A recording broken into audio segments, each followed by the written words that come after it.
Honorable Panel Speaker, sir.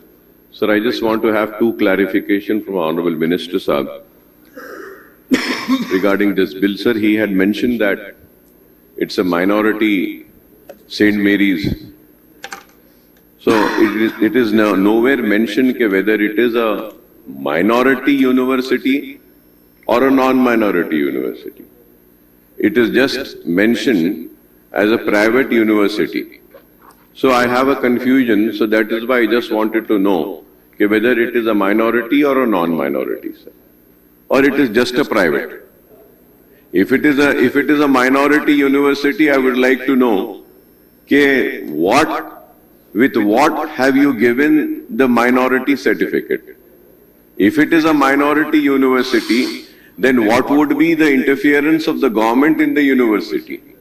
Are we going to have a selection committee, or the intake will have to have at least 75% of students belonging to the minority? These are all the questions, sir, because one institute cannot be declared as a minority. So in that bill, it is not mentioned whether it is a minority institute, because Honorable Minister Saab had started by saying that it is St. Mary's minority. So this is why I need a clarification whether it is a minority institute, a university or not. If it is, then there is separate regulations, sir, for a minority institute. And what would be the interference of the state government? What would be the members from the state government side? How many members would be from the Government of India side? And are they going to follow the UGC norms for it? Selection committee has to be there, and no one could be appointed. These are the regulations which needs to be taken if it's a minority university. Akbar garu annaru, he had asked me whether it is a private, it is a minority institution or not. It is not a minority institution. I have just mentioned it, but it is not a minority. It's just a private university like any other private university. It is not a minority university. Because sir, through you, I would like to also know, is government allotting a land to these universities or not? If yes, what is the extent of land that government is allotting? Are we implementing ROR for this or not? And what is the difference between a private university and a deemed to be university?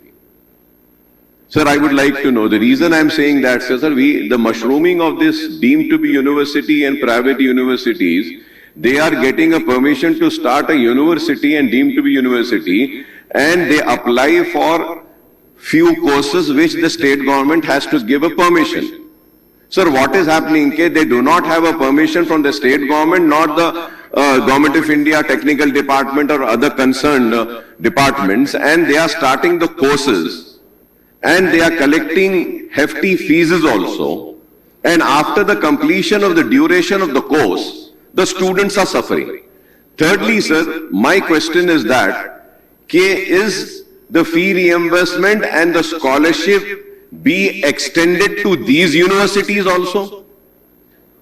Yes or no? Because up till now, sir, the scholarship and fees reimbursement has not been extended to the students studying in these colleges.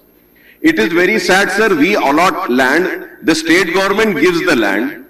At least we should fix some percentage of SC, STs and BCs and minority students, wherein they should provide free education, if not for a longer term, at least for 5 years or 10 years, when we are giving money to them. Sir, they are making money, we are giving them land. What is the benefit? The only benefit that the state is getting, that we have this Amity University. How is it helping our students? The scholarship has to be extended to them. Free students, free education should be provided to SC, ST, BCs. I also want to know the detail of ROR. It is very important, sir. Thank you. Speaker, sir, there are two types of universities. One is private university, which is through the state government. One is the deemed university. Deemed university absolutely recognized by Government of India, regulated by Government of India, and no role of the state government in this. As far as land allocation is concerned, I agree. No, what deemed university, it is there with the UGC.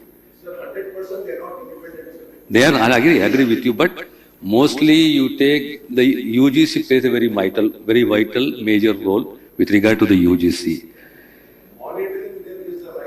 Yes. Monitoring the universities, state, whether the state university or the deemed university is also the part of the state government.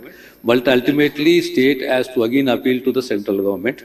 That is a part of the system. With regard to the land allocation for these two things, land has not been allocated. And with regard to the ensuring of the seats, about 25% of the seats are ensured. With regard to the fee tariff, one more thing I just love to bring to the notice of the honorable member is that with regard to the deemed status, state government has challenged the orders in the Honorable High Court. And the issue is pending, is sub judice and pending in the High Court. With regard to the fees, TFRC regulates it.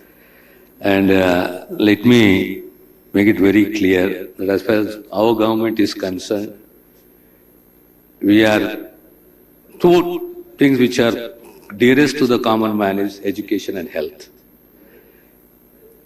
And we are committed to quality health and standardized education.